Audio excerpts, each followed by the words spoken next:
Every year, millions of people visit the Grand Canyon.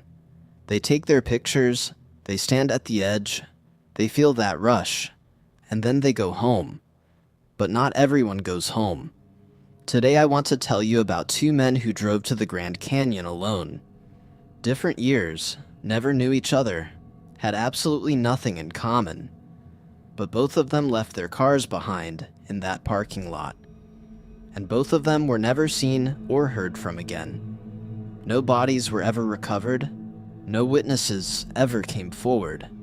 And despite one of the most visited national parks on Earth having eyes everywhere, nobody saw a single thing. Two men, two mysteries, one place that has never given up its secrets.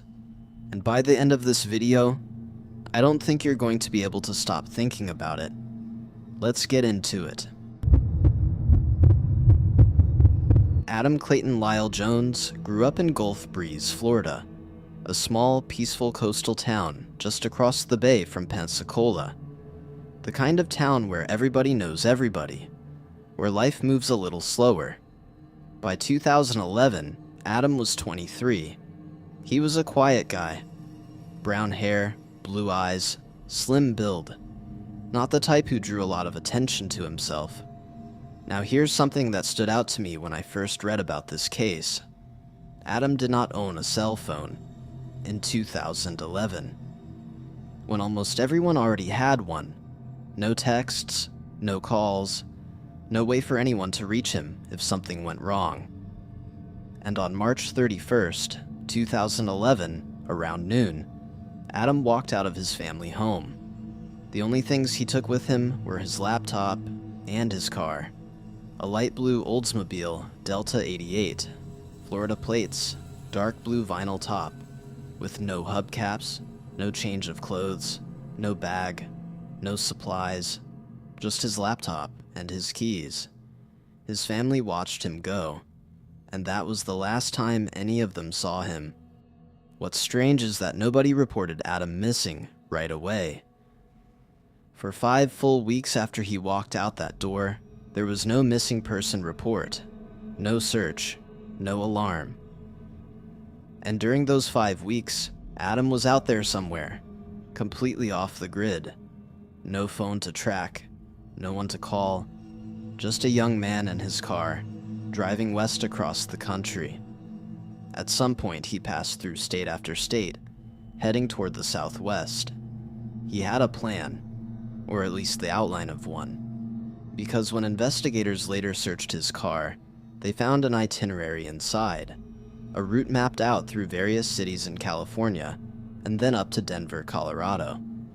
So he wasn't just driving aimlessly, he had destinations in mind, but he never reached any of them, because sometime in early May, before he ever made it to California, before Denver, Adam arrived at the Grand Canyon, and whatever happened next, nobody saw it, nobody reported it, and nobody knew.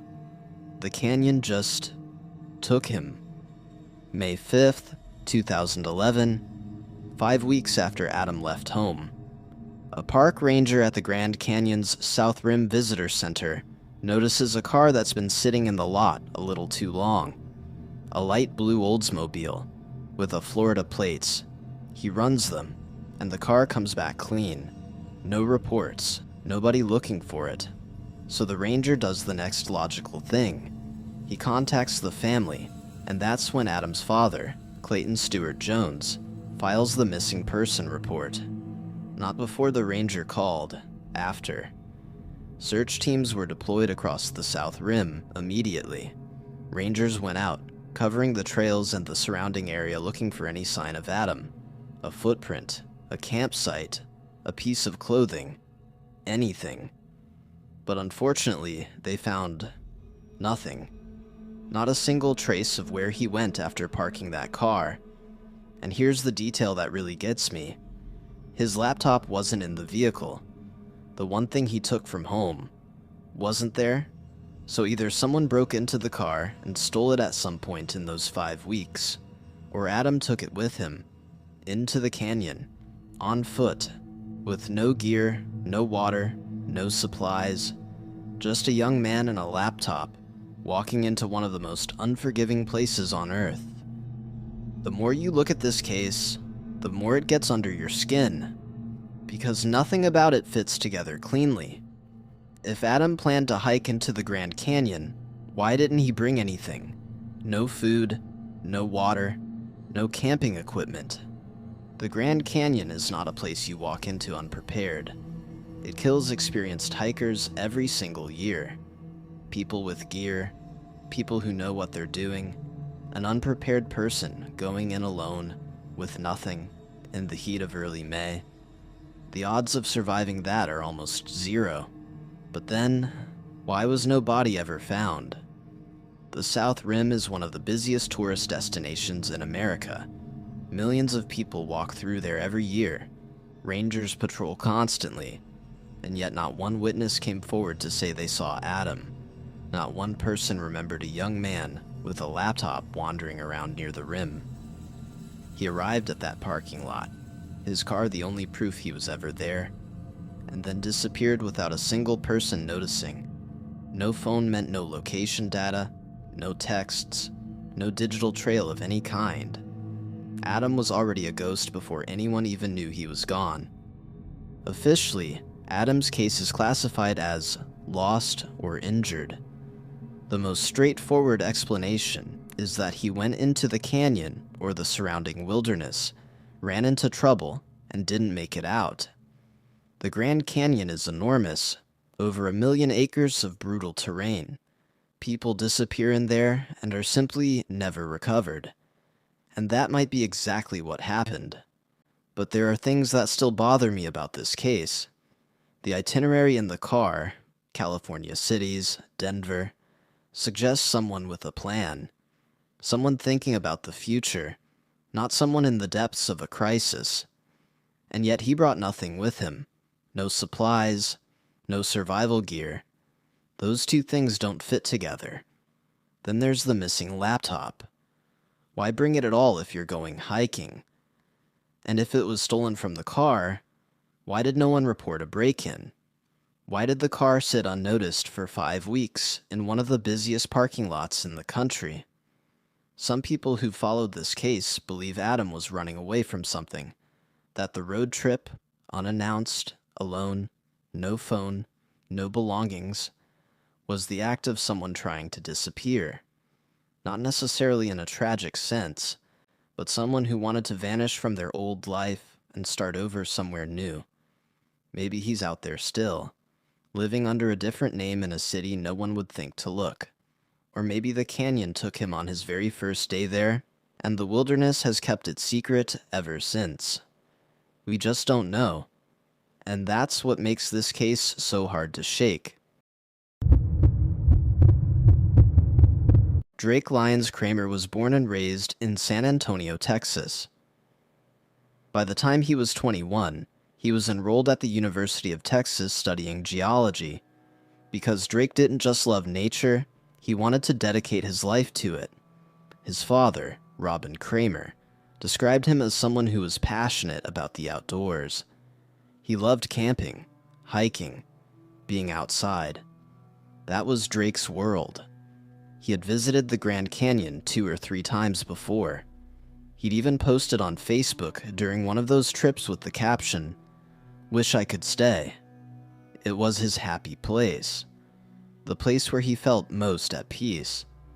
On January 29th, 2015, just days before he disappeared, Drake went to see the movie American Sniper with his family.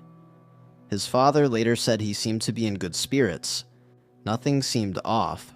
Nobody had any idea what was coming. Sometime after January 29th, Drake left his home in San Antonio without telling anyone where he was going. He just left. He drove west on I-10, alone. At some point, he reached California. Then he turned around and headed toward Arizona, toward the Grand Canyon. Along the way, he sent texts to his family. He told them he had driven to California first, then that he was at the Grand Canyon. His family was surprised. This wasn't something Drake would typically do. He wasn't the type to just take off alone on a road trip like that. But the texts kept coming, and then came the one that made everyone's blood run cold. Drake texted his father and said he loved everybody, that he needed to be back with Mother Earth and set his soul free. His father later said, "At that point, we really started getting worried and started calling and trying to get people to look for him." That text was the last anyone heard from Drake Kramer. On January 31st, 2015, Drake checked into the Bright Angel Lodge, a historic hotel sitting right on the south rim of the Grand Canyon. He spent the night there, checked out the following morning, February 1st, and then he walked out of that lodge and vanished. His car, a white 2007 Mazda, was left behind at the lodge. He didn't take it. Wherever he went on foot. The next day, February 2nd, his family reported him missing. Grand Canyon officials launched a search. For a full week, search teams combed the South Rim area, looking for any sign of Drake. They found nothing. Not a footprint, not a piece of clothing, not a single trace of where he went after walking out of that lodge. The search was eventually scaled back to what officials described as, and I want you to hear this, continuous limited mode, meaning they haven't closed the case. But they're not actively searching either. He was just gone. Here's where this case gets even more layered. Before Drake left Texas, he left behind a letter. His stepmother, Brenda, found it, and the words in that letter were so powerful, so full of love, that she had them tattooed on her arm. The letter read, "I truly love and cherish every soul I met and will meet in my lifetime. Love, Drake Lyons Kramer." Now think about that for a second. That's not a goodbye note in the traditional sense. It doesn't sound like someone in despair. It sounds like someone who was overwhelmed with feeling. Someone who was carrying something big inside them. His father held on to that. "It doesn't seem to me like someone who's going to kill themselves," Robin said. "Until there's proof otherwise, I have to believe he still is alive." And his family went to the Grand Canyon themselves to search for him, because that's what you do when nobody gives you answers. You go looking yourself. They didn't find him either. This is the question that has no clean answer. The National Park Service officially listed Drake as believed to be suicidal at the time of his disappearance. His final text, about Mother Earth, about setting his soul free, pointed in that direction for many people. But his family pushed back on that. They pointed to his letter, his warmth, his love of nature. They believed that when Drake talked about being back with Mother Earth, he was talking about being in the wilderness, being one with nature, not something darker. And here's what makes this so hard to sit with. The Grand Canyon is one of the most searched, most visited national parks in the entire world. Millions of people walk through there every year. Rangers patrol constantly. And yet, no remains, no clothing, no sign of Drake anywhere. The Grand Canyon is enormous, over 1 million acres. Some areas are so remote and so rugged that they've barely been explored. A person could disappear into those depths and simply never be found. But there's another layer. Drake was a geology student. He knew terrain. He understood rock formations and landscapes in a way most people don't. Did he go somewhere deliberately? Somewhere specific? We don't know. What we do know is that his car is still sitting at Bright Angel Lodge in records. His family still has no closure.